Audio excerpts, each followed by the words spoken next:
Hello traders, Gary Wagner here just after 1 o'clock in Honolulu, 6 o'clock in New York. It is Wednesday, November 25th, 2020, and this is the Daily Report for Gold and Silver, a early weekend review in honor of Thanksgiving holiday beginning tomorrow. Quiet action in gold and silver today. Muted action really across the board as traders prepare for an extended holiday.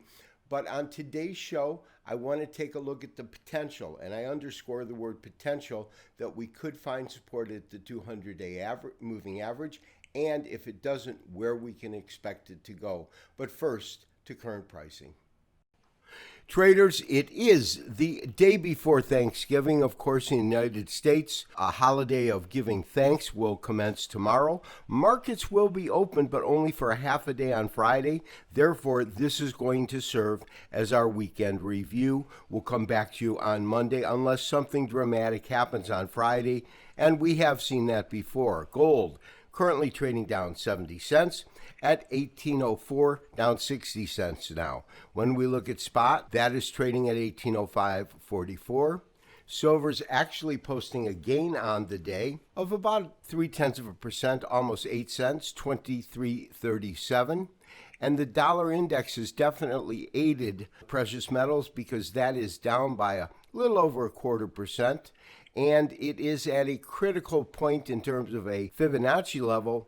If we see it break that, we could see a substantially lower dollar. Let's take a look at our technical studies. Although there is a half a trading day on Friday, in essence, the week is pretty much closed out. We are looking at a weekly candlestick chart, this of December gold. We can absolutely see that this week created some real chart damage as it broke below a key level of support.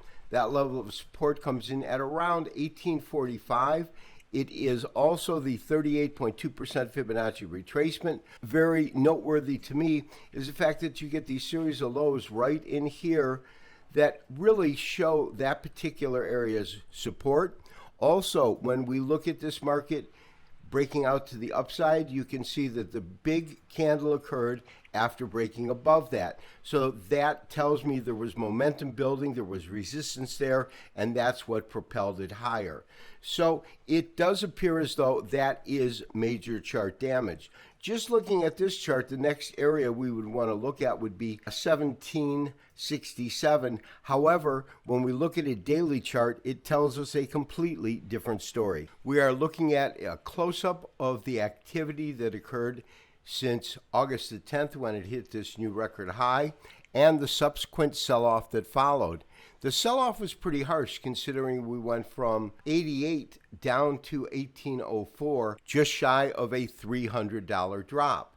What is interesting is that yesterday's activity definitely took us to the 200-day moving average.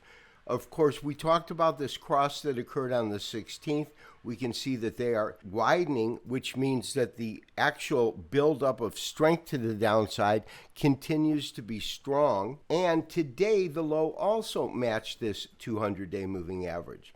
Now, that doesn't mean that this is going to be a place that finds absolute support, but it's a very logical place to look to see if we get some kind of a pivot. What do I mean by that? Well, we could see a three-river morning star, a piercing line, and engulfing bullish. There's a multitude of key reversal candlestick patterns that, when found within the confines of other indicators, tend to have more strength. So my sense is obviously we're going to go into this extended weekend flat, but we really want to focus on this low here because if it does break the low, the next real area has got to be the 50% retracement. I am putting different candlestick patterns on the screen that would indicate a potential pivot or key reversal. They are all multi-day candlestick patterns and all fairly common patterns. But these are the types of patterns that we would want to look for that would verify that, in fact, we could be looking at a potential bottom in the marketplace. The key, of course, is being able to hold on to the critical level of the 200-day moving average. And traders, we are looking at a daily chart of silver futures, And there are quite some distinctions between our observations in gold compared to our observations in silver. First of all, we are far, far above the 200-day moving average. In fact, it seems to have found tentative support, even if it's short term, at the 38% retracement, which is roughly at $23. That's where we're pegging our first level of support, with major support at 2079 as well as 2059, that area. The last chart we're going to look at on today's weekend review is the dollar. And the reason for that is I believe we are at a fairly critical level in terms of a fib retracement. That is something that I highly value in terms of giving us information. The 23% comes in at roughly 91.5. That is the low here. We have touched near that point, but we have not broken through there. If in fact the dollar does begin to sell off on a technical basis, there is minor support at 91, and that is based on this top here, with major support along this entire band, which comes in roughly at 90 on the dollar index. I want to wish all of our subscribers in the mainland a happy Thanksgiving. My wish to all of our subscribers that we have things to be thankful for, and in the light of a pandemic which has affected the world in such a harsh way, that things will get better and relatively soon. This has been Gary Wagner, wishing you as always good trading. Have a great holiday weekend. We will talk to you on Monday for the next daily update and review. Bye-bye.